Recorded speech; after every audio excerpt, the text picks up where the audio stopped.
अऊज़ु बिल्लाहि मिनश्शैतानिर्रजीम बिस्मिल्लाहिर्रहमानिर्रहीम रब्बि इश्रह ली सदरी व यस्सिर ली अमरी वहलुल उक़्दतम मिन लिसानी यफ़क़हू क़ौली। अच्छा जी, आज हम डोमेन 2 स्टार्ट कर रहे हैं। डोमेन 2 जो है वो है हमारा एसेट सिक्योरिटी के बारे में। ठीक है, एसेट क्या होता है? एसेट ऐसी कोई भी चीज़, ऐसा कोई भी factor, it can be people, it can be processes, it can be technology, जिसकी वजह से आपकी ऑर्गेनाइजेशन पे इम्पैक्ट पड़ सकता है, उसे हम एसेट कहते हैं। यानी सरमाया, एक ऑर्गेनाइजेशन की जो टोटल वैल्यू होती है वो उसके एसेट्स की वजह से होती है। एसेट सिर्फ जमीन की फॉर्म में या पैसे की फॉर्म में नहीं होता। एसेट, जब ऑर्गेनाइजेशन की हम बात करते हैं तो उसमें हमारे पास तीन किस्म के फैक्टर्स होते हैं, तीन किस्म के एसेट्स होते हैं। उसमें लोग आ जाते हैं, में जो प्रोसेसेस होते हैं ऑर्गेनाइजेशन के, और टेक्नोलॉजी।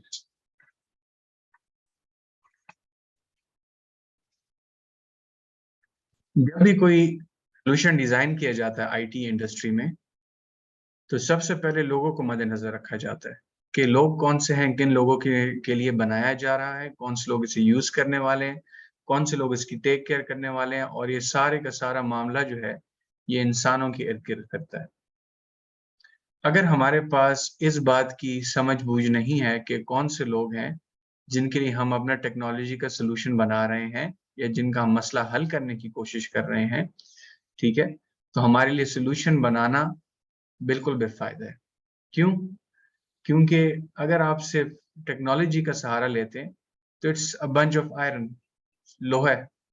ठीक है, मेन चीज क्या होती है, आपने मसले को हल करना है, प्रॉब्लम सॉल्विंग करनी है। तो आप लोगों को देखते हैं, फिर लोगों का प्रॉब्लम सॉल्व करने के लिए कौन कौन से प्रोसेसेस हैं जो कि ज़रूरी हैं, और उन प्रोसेसेस को ऑटोमेट करने के लिए या फैसिलिटेट करने के लिए कौन सी टेक्नोलॉजी है जो हम यूज़ कर सकते हैं। ठीक है?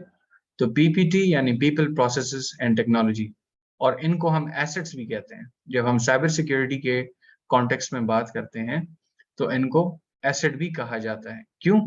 क्योंकि ऑर्गेनाइज़ेशन की जो वैल्यू है इन 3 फैक्टर्स से बनती है।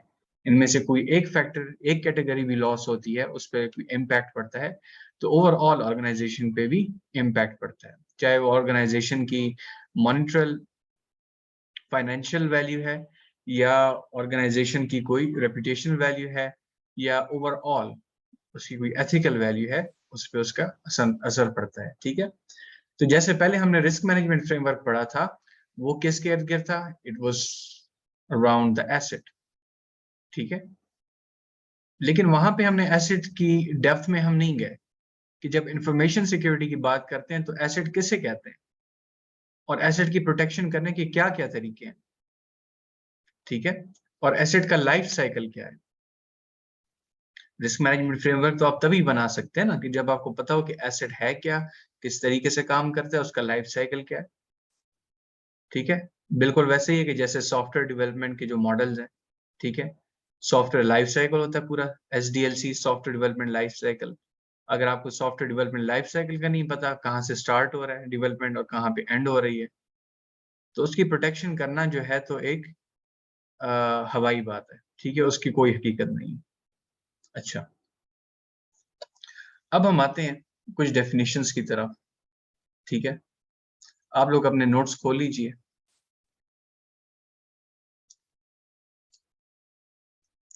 अच्छा, अब साइबर सिक्योरिटी के कॉन्टेक्स्ट में एसेट सिक्योरिटी क्या है? एसेट सिक्योरिटी जो होती है, जो आपका डाटा होता है, because information security we are trying to protect data.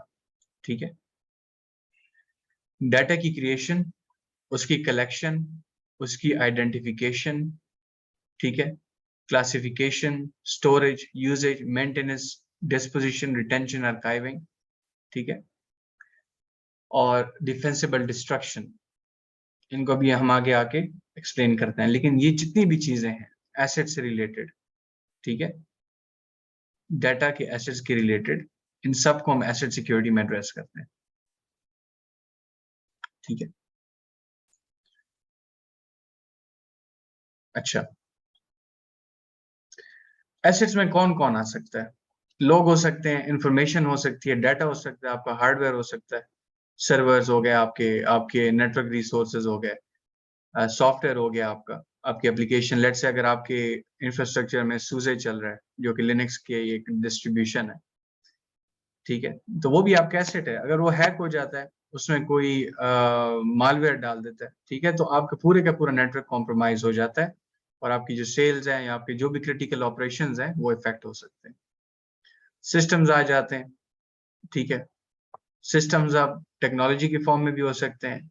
मिसाल के तौर पे अगर आपने आईओटी इंटरनेट ऑफ थिंग्स का सिस्टम बनाया हुआ है अपनी ऑर्गेनाइजेशन के अंदर, तो उसका एक पूरा इकोसिस्टम है, उसका एक सिस्टम है, ठीक है, कहाँ-कहाँ पे डिवाइसेस लगे हैं, किस तरीके से कम्युनिकेट करते हैं, ठीक है, वो चीजें, वो devices and the processes, technology and the processes, और वो लोग जो उसको यूज कर रहे हैं, the people, all of them are assets if they have a value that can impact your business.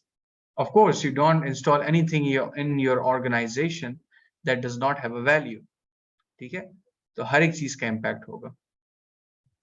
अच्छा, डिवाइसेस हो गए, आपके फंक्शंस हो गए, किस तरीके से सीईओ जो है वो सीसो के साथ कम्युनिकेट करता है, कौन से ईमेल क्लाइंट्स यूज कर रहा है, ठीक है, कौन से चैनल, कौन से नेटवर्क से वो कम्युनिकेट करता है, उस नेटवर्क चैनल को कितना सिक्योर होना चाहिए, ये भी क्रिटिकल है। क्यों? क्योंकि अगर ईमेल क्लाइंट जो है वो कॉम्प्रोमाइज हो जाता है, सीईओ को जो है तो गालियां भेज देता है या उससे कहता है मैं आज से काम नहीं कर रहा, जो it can create a chaos, और होता है ऐसे, ठीक है। बहुत नेफेरियस किस्म की एक्टिविटी होती है जब hacking, man in the middle attacking होती है, ठीक है, कि आपके और सर्वर के दरमियान कोई तीसरा बंदा हायल होके आपको फॉल्स इंफॉर्मेशन, फॉल्स रिस्पॉन्स भेजे, इसको man in the middle attack कहते हैं।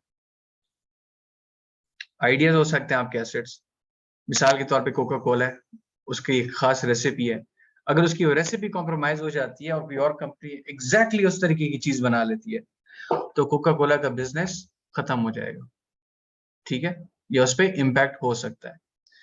इंटेलेक्चुअल प्रॉपर्टी क्या होती है?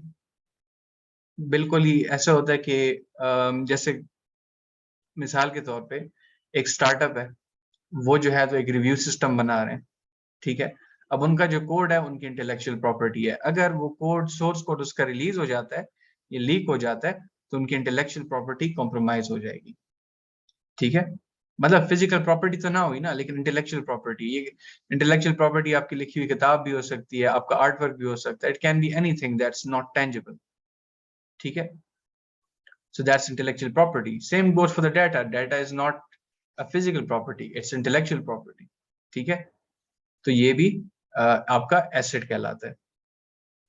कॉर्पोरेट की रेपुटेशन, अगर एक कंपनी की रेपुटेशन खराब हो जाती है, कोई ऐसी उसके बारे में डॉक्यूमेंट्स या कम्युनिकेशंस लीक हो जाती हैं, मिसाल के तौर पे उनका बिजनेस एक खास तरीके से चल रहा था जो कि इलीगल था लेकिन एक्सपोज नहीं था, तब वो जब एक्सपोज हुआ तो जो लीगल अथॉरिटीज उन्होंने एक्शन लिया, उस पर इम्पैक्ट पड़ गया।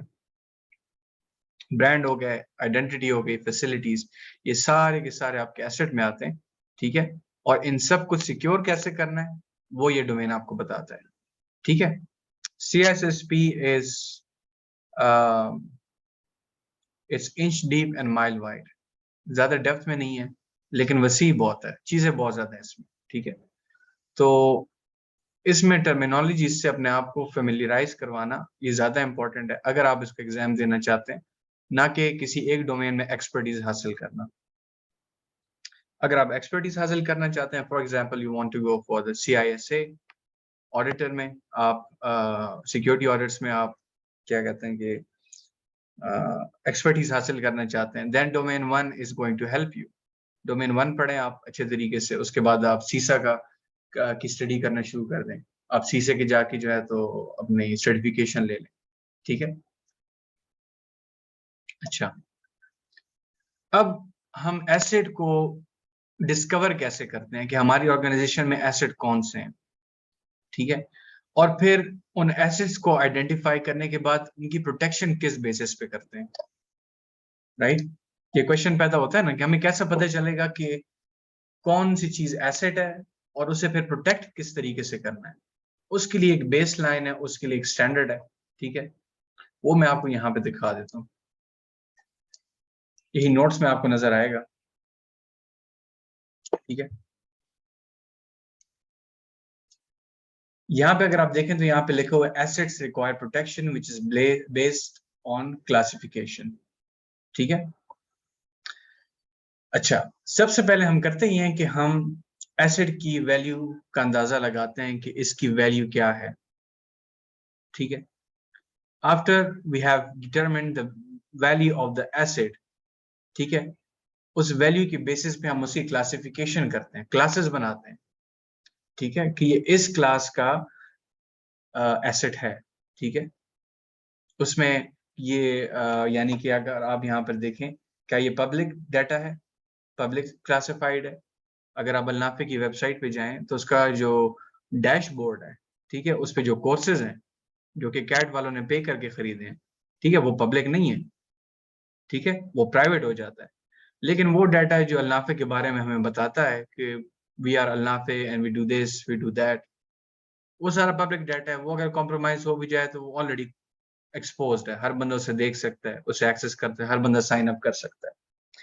लेकिन बैक एंड पे कोड क्या चल रहा है, उसके पीछे प्रोसेसेस क्या हैं, लोग किस तरीके से काम कर रहे हैं, अल्लाफे के बिजनेस प्रोसेसेस क्या हैं, ठीक है, तो उन सब की क्लासिफिकेशन उनकी वैल्यू के बेसिस पे की जाती है। तो पब्लिक डाटा तो पब्लिक डाटा है, ठीक है। उसके बाद फिर देखते हैं कौन सा डाटा हमारे पास सेंसिटिव डाटा है, private data and then confidential. अभी कॉर्पोरेशन की बात हो रही है, यानी कि जो प्राइवेट इदारे हैं। When it comes to government, you have different way of classifying your data. You have unclassified data, वो data जो publicly available है। Let's see, मैं अगर FBI की वेबसाइट पे जाता हूँ, ठीक है, यहाँ पे अगर हम आ जाएं, FBI तो ब्यूरो ऑफ इन्वेस्टिगेशन है, ठीक है ना, तो बड़ा सीक्रेट होना चाहिए। या चले अगर मैं CIA की वेबसाइट पे आ जाता हूँ,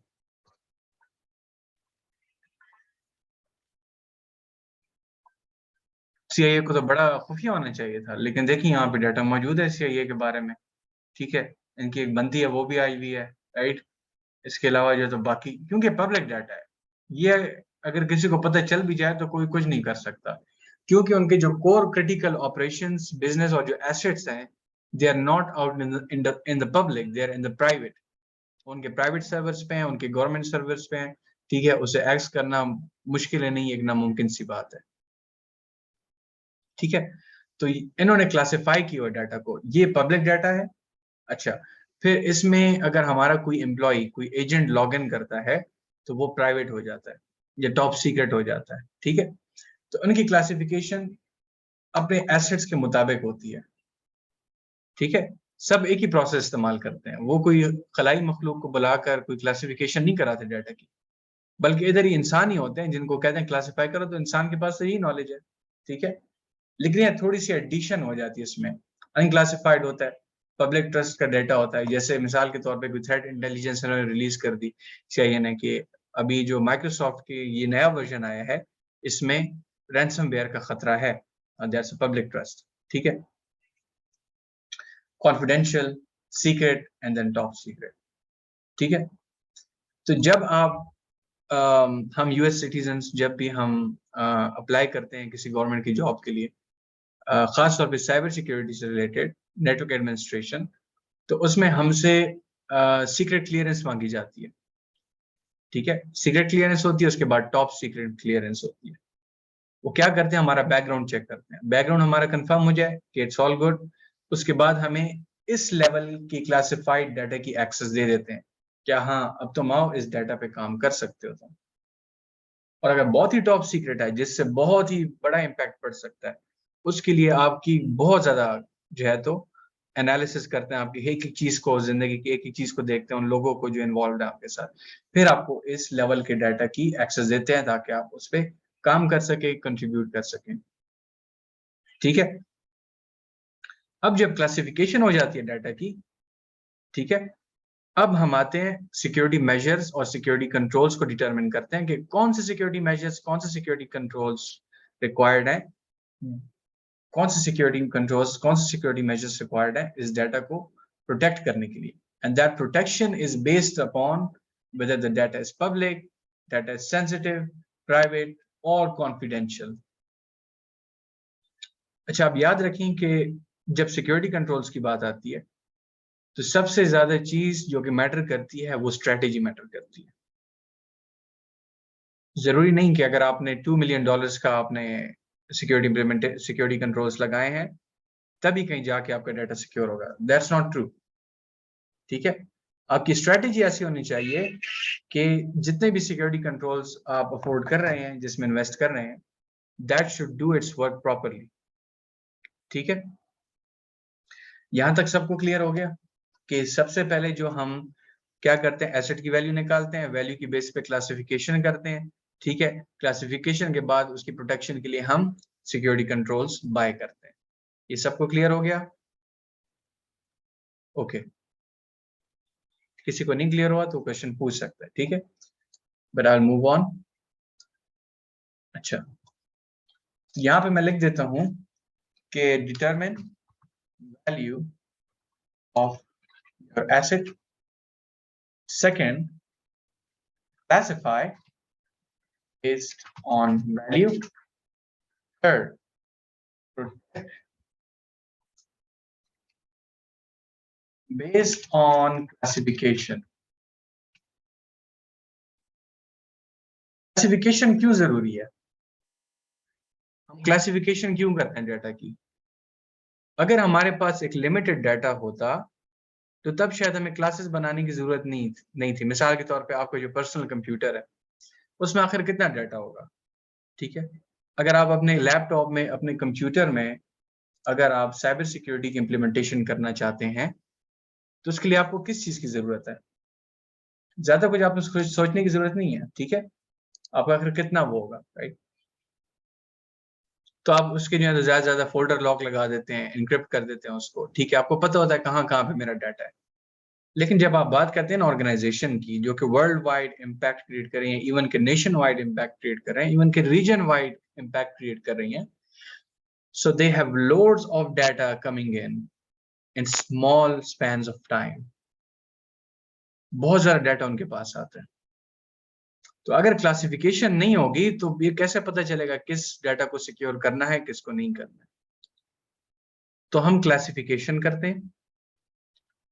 और क्लासिफिकेशन हमें किस चीज में हेल्प करता है? पहली बात तो ये है कि क्लासिफिकेशन करता कौन है? क्लासिफिकेशन एक्सपीरियंस लोग करते हैं, वो लोग जिनको एसेट की वैल्यू का पता होता है। ठीक है, जिनको डाटा की वैल्यू का पता होता है। तो जो सबसे प्रॉपर बंदा है जिससे हम जाके कंसल्ट करेंगे, जो स्टेक होल्डर है कि असल में आपके एसेट की वैल्यू क्या है, ठीक है, वो कौन होगा? डाटा ओनर होगा। अब याद रखें, डाटा ओनर कौन होता है? जो कि डाटा को क्रिएट करता है। डाटा सब्जेक्ट कौन होता है? जिसके बारे में डाटा होता है। Data subject can be a person, a thing, a process और टेक्नोलॉजी। ठीक है, depending upon what is the context of your organisation, what is your organisation. तो हमेशा जब भी आप क्लासिफिकेशन करें तो आप डाटा ओनर के पास जाएं, उससे पूछें कि ये जो डाटा आपने यहाँ पे जनरेट किया है, it's an asset to you of course, लेकिन इसकी अहमियत आपके लिए क्या है और किस क्लास में हम इसे डालें? इसे हम पब्लिक में डालें, इसे सेंसिटिव में डालें, प्राइवेट में डालें, या हम इसकी कोई और क्लासिफिकेशन करें? ठीक है, उस क्लासिफिकेशन के बेसिस पे फिर हम आते हैं आईएसओ की implementations, cyber security risk management frameworks and all these things implementation करते हैं। ठीक हो गया? अच्छा, तो जब हमारे पास बहुत ज्यादा डाटा आ रहा है, टेराबाइट्स में डाटा आ रहा है, पीटाबाइट्स में आ रहा है डाटा, अगर हमारे पास क्लासिफिकेशन का प्रॉपर सिस्टम नहीं है तो डाटा की प्रोटेक्शन करना बहुत ही मुश्किल हो जाता है। ठीक है, इसलिए क्लासिफिकेशन बहुत जरूरी है। अब जब हम क्लासेस को बनाते हैं, द प्रोसेस ऑफ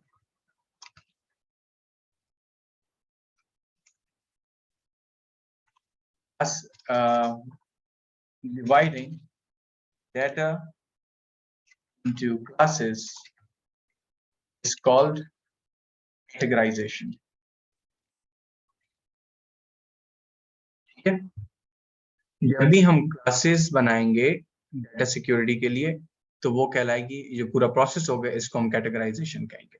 ठीक है, ये टर्म आप अपने जहन नशीन कर लीजिए कि कैटेगराइजेशन और क्लासिफिकेशन में क्या फर्क है। ठीक है, classes are more specific, categories are more generic. Okay, अब क्लासिफिकेशन का प्रोसेस क्या है, इसके स्टेप्स क्या है क्लासिफिकेशन के। अच्छा, सबसे पहले आपने नंबर 1 आपने एसेट की इन्वेंटरी करनी होती है। ठीक है, इन्वेंटरी किसे कहते हैं? इन्वेंटरी में आप अंदाजा लगाते हैं कि आपके एसेट्स कौन कौन से हैं, अंदाजा नहीं पता लगाते हैं इस बात का, कहां कहां पर हैं, किस किस के पास है। ठीक है, ये एसेट की इन्वेंटरी होती है, ताकि आप लिस्ट बनाएं, रजिस्टर करें कि कौन कौन सी चीजें एसेट्स हैं और कौन कौन सी चीजें एसेट्स नहीं। जब ये डिटरमिन हो जाए, आप नेक्स्ट स्टेप पे आते हैं और आप करते हैं डिटरमिन एंड असाइन ओनरशिप।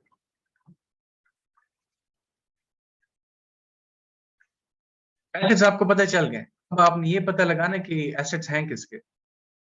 जैसे कि मैंने पहले कहा था कि जब तक ओनर आपको ना बताए कि एसेट की वैल्यू क्या है, तो आप खुद से वैल्यू नहीं बना सकते किसी एसेट की। ओनर ही बता सकता है कि उसके एसेट की क्या वैल्यू है। Cyber security is owner centric. ठीक है, तो आपने ओनर के पास जाना है, वहां पे देखना है कि कौन कौन इस एसेट के ओनर है, या अगर कोई अभी तक असाइन नहीं हुआ तो किसको असाइन होना चाहिए एज एन ओनर। फिर आप डिटरमिन करते हैं कि इस एसेट की वैल्यू क्या है। जब ओनरशिप असाइन हो जाए, थर्ड स्टेप में आपने क्या करना है, क्लासिफाई बेस्ड ऑन वैल्यू।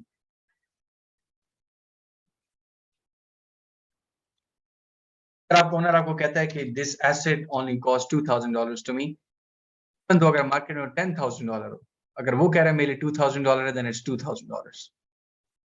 ठीक है, तो जब वो आपको वैल्यू बता दे, ठीक है, अब आपने उस वैल्यू की बेसिस में उसे क्लासिफाई कर देना है।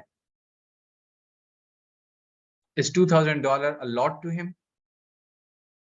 If it's a lot to him, तब आप उसे जो है तो कॉन्फिडेंशियल में रखेंगे या प्राइवेट में रखेंगे।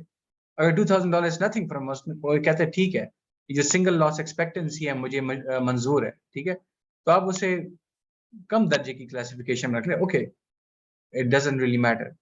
अगर ये इसकी 10 मिलियन साल की वो है रेवेन्यू है, $2,000 का लॉस होता है, ऐसे कुछ फर्क नहीं पड़ता, दैट्स फाइन। ठीक है, उसके बाद आपने क्या करना है, जब वैल्यू क्लासिफिकेशन हो जाए, फोर्थ स्टेप में आपने क्या करना है, protect handle based on classification.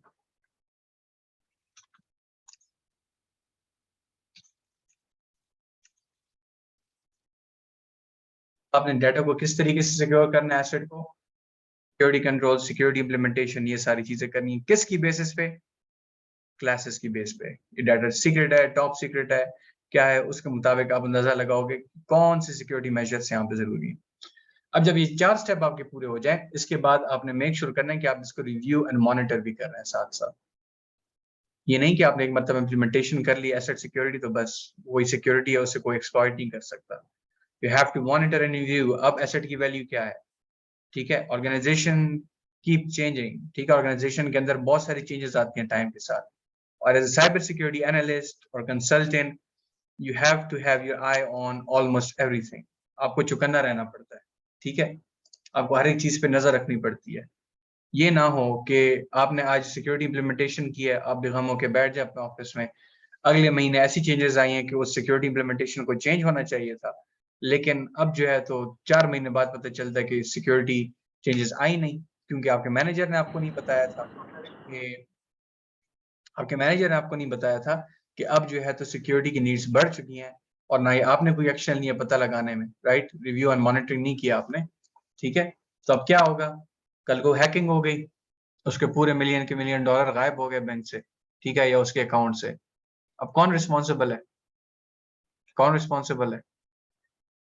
It depends upon who is responsible by default. कि ऑर्गेनाइजेशन में किसका काम है बताना कि चेंज मैनेजमेंट की चेंज आ रही है हमारे ऑर्गेनाइजेशन में, और अब आपको इसके मुताबिक जो है तो मेजर्स लेने हैं। तो या तो मैनेजर की भी गलती हो सकती है या आपकी भी गलती हो सकती है, लेकिन it's best to always communicate with the stakeholder. Risk management framework में हमने पढ़ा था ना, रिव्यू एंड मॉनिटरिंग के साथ साथ आपने कम्युनिकेट भी करना है, कंसल्ट भी करना है, करते रहना है, ये चलता रहता है, it's not a constant process. ठीक है, so the fifth one that is always going to be there is assess and review. Assess and review. उसकी आप असेसमेंट करते रहें, उसको रिव्यू भी करते चली जाएगी। ठीक है, अच्छा जी, ये तो हो गया हमारे पास कि क्लासिफिकेशन हमने कैसे करनी है एसेट की। ठीक है, अब क्वेश्चन ये है कि एसेट की जो वैल्यू है और जो इंफॉर्मेशन है उसको कैसे प्रोटेक्ट किया जाता है, कौन से स्टेप्स हैं, वो एक्सप्लिसिट कौन से स्टेप्स हैं जिससे हम एसेट्स को प्रोटेक्ट करते हैं। राइट, सबसे पहला है कि identify and locate assets including information. उसके बाद क्लासिफिकेशन करनी है। ये स्टेप्स आपने इस तरीके से फॉलो करने हैं। सबसे पहले ये, बल्कि मैं बता चुका हूं कि एसेट इन्वेंटरी में यही आता है कि आइडेंटिफाई करो, लोकेट करो कहां कहां पे है, उसके बाद उसे क्लासिफाई करो, उसके बाद प्रोटेक्ट करो। ठीक है, इंफॉर्मेशन एसेट्स में कौन कौन सी चीजें आ सकती हैं, डेटाबेसेस बहुत जरूरी है। ठीक है, डेटाबेस को अब जब आप इंफॉर्मेशन की फॉर्म में सोचें, अब आप एसेट को जो है तो इस तरीके से सोचेंगे कि टेक्नोलॉजीज कौन सी यूज हो रही है।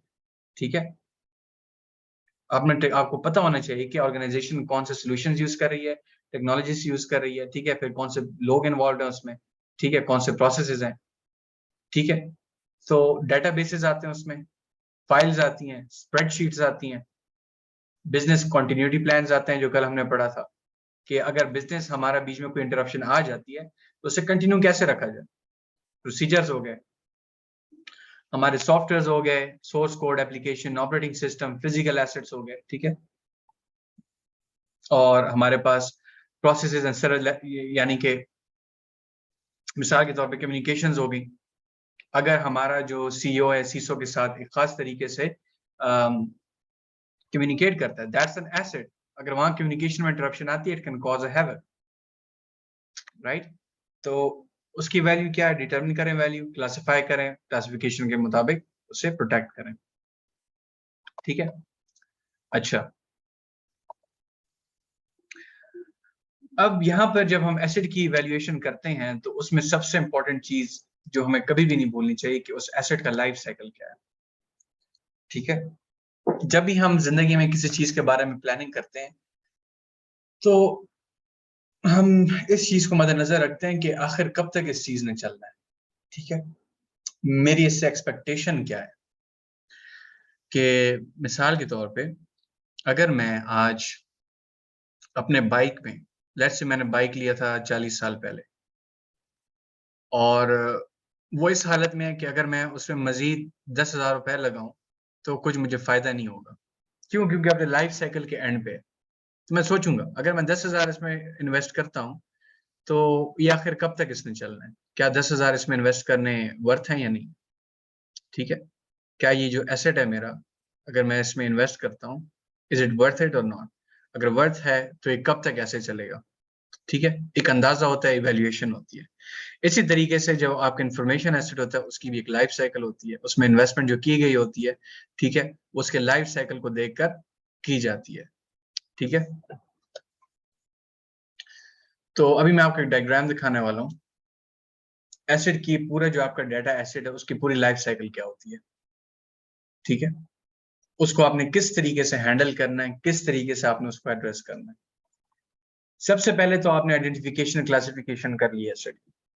ठीक है, उसके बाद आपने उसकी सिक्योरिटी इंप्लीमेंटेशन कर ली कि मिसाल के तौर पे मेरे पास वॉइस सिस्टम थे। ठीक है, उस वॉइस सिस्टम में जो कम्युनिकेशन होती है उसको मैंने इनक्रिप्ट कर लिया, एंड टू एंड इनक्रिप्शन कर ली उसकी मैंने। अब सिक्योरिटी के इम्प्लीमेंटेशन के बाद मैं उसको मॉनिटर करता हूँ। अगेन द सेम प्रोसेस जो मैंने आपको स्टेप्स बताए थे। ठीक है, उसके बाद आप उसको उसकी रिकवरी के लिए वसाइल पैदा करते हैं। ठीक है, अगर आपने उस डाटा को डिस्पोज करना है, ठीक है, तो किस तरीके से करना है? क्या आप उस डाटा को डिस्ट्रॉय करने वाले हैं? अगर आपकी हार्ड डिस्क में है, क्या आप उस हार्ड डिस्क को डिस्ट्रॉय करना चाहते हैं कि डाटा को रिट्रीव ना किया जा सके? क्या आपकी ऑर्गेनाइजेशन का अब एंड आ गया? अगर ऐसी बात है तो आपने डिफेंसिबल डिस्ट्रक्शन करनी है। डिफेंसिबल डिस्ट्रक्शन का मतलब ये है कि डाटा को आप इस तरीके से डिस्ट्रॉय करें कि उसे कोई भी रिट्रीव ना कर सके, ठीक है? Depending upon the technology you are using, you have to use the relevant processes, ठीक है? आगे डिटेल में पढ़ेंगे डिफेंसिबल डिस्ट्रक्शन कैसे होती है। अगर आपने डाटा को डिस्पोज करना है, ठीक है, अगर आपने उसे मजीद यूज नहीं करना, ठीक है, तो आप उसे आर्काइव भी कर सकते हैं। आर्काइव क्या होता है कि डाटा को कहीं दूर दराज रख दो, उसे आपने एक्सेस नहीं करना, बस वहीं पे पड़ा रहेगा, वहीं पे सिक्योर पड़ा रहेगा। और जो कल हम AWS पढ़ रहे थे, हमारे पास AWS के अंदर भी एक सर्विस है जो कि हमारे लिए आर्काइविंग करती है, उसे हम कहते हैं AWS ग्लेशियर,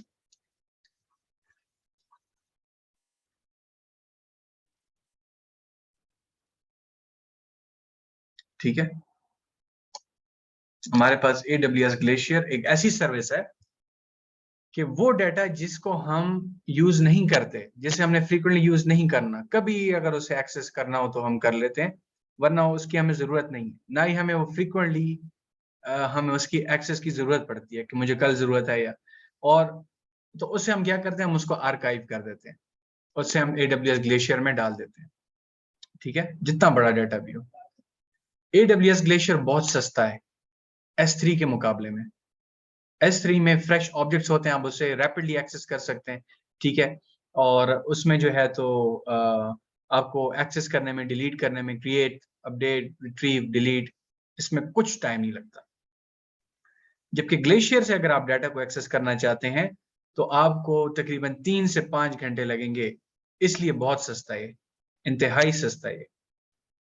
तो ये बेसिकली स्टोरेज की क्लासेस हैं जो मैं आपको AWS में पढ़ाऊंगा तफसील से इंशाल्लाह। आज कोशिश करूंगा कि आपको इस सारा S3 के बारे में पढ़ा लूं, ठीक है, लैब्स भी करा लूं प्रॉपरली। लेकिन यहाँ पे आर्काइवल का जो मतलब है वो आपको समझ आ गया होगा। आर्काइव आप उस डाटा को करते हैं जिसको आपने फ्रीक्वेंटली एक्सेस नहीं करना होता। लिहाजा अब जब हम एसेट के लाइफ साइकिल को देखते हैं तो सबसे पहले हमने एसेट को आइडेंटिफाई किया। एसेट का लाइफ साइकिल कहाँ से शुरू होता है?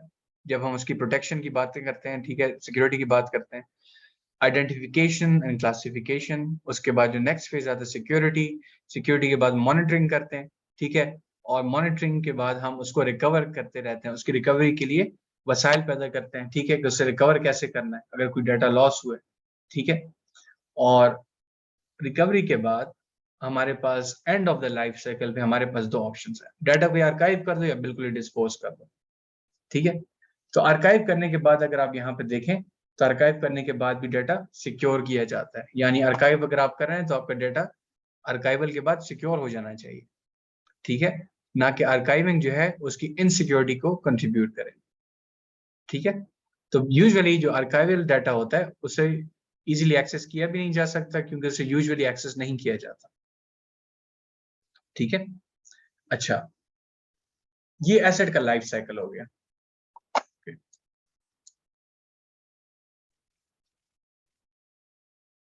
ठीक है। आपको मैंने ये भी समझा दिया कि जो क्रूड ऑपरेशंस हैं, create, retrieve, update and delete, के डाटा के साथ आप कौन कौन से फंक्शंस कर सकते हैं। You can create the data, you can retrieve, बरामद कर सकते हैं आप उसको, फिर आप अपडेट कर सकते हैं अगर नई चेंजेस उसमें कोई आई, और उसको आप डिलीट कर सकते हैं। आप इसमें S3 में भी देखेंगे, जब आप S3 की बकेट बनाते हैं उसके अंदर आपके पास ये ऑप्शंस मौजूद होती हैं, ठीक है। आप अपलोड करते हैं, आपने डाटा क्रिएट कर दिया, ठीक है, आप उसको, उस ऑब्जेक्ट को एक्सेस करते हैं, आपने उसको रिट्रीव कर दिया, आप उस ऑब्जेक्ट का नया वर्जन अपलोड करते हैं, आपने उसको अपडेट कर दिया, आप उसको डिलीट करते हैं, दैट्स बेसिकली डिलीशन, ठीक है। तो यहां पर हमारे पास इसको कहते हैं क्रूड रिप्रेजेंटेशनल स्टेट ट्रांसफर, एक कॉन्सेप्ट है, ठीक है, जिसके बारे में ज्यादा तफसील में नहीं जाते क्योंकि टाइम भी कम है और कंफ्यूजन क्रिएट होगी, लेकिन एक ऐसा प्रोसेस है जिसके थ्रू हम ये चार फैक्टर्स इस्तेमाल करके, ये फंक्शन इस्तेमाल करके हम डाटा को मैनेज करते हैं, ठीक है, मैनेजर में क्रिएशन आती है, रिट्रीवल आता है उसका, अपडेटिंग आती है उसकी, एंड डिलीशन आती है। ठीक है, क्लासिफिकेशन और कैटेगराइजेशन का मैं आपको बता चुका हूँ। What is classification and what is categorisation. मैं आपको नई लिंक शेयर करने वाला हूँ, अगर किसी का कोई क्विक क्वेश्चन है तो पूछ ले, वरना मैं इस सेशन को एंड कर देता हूँ।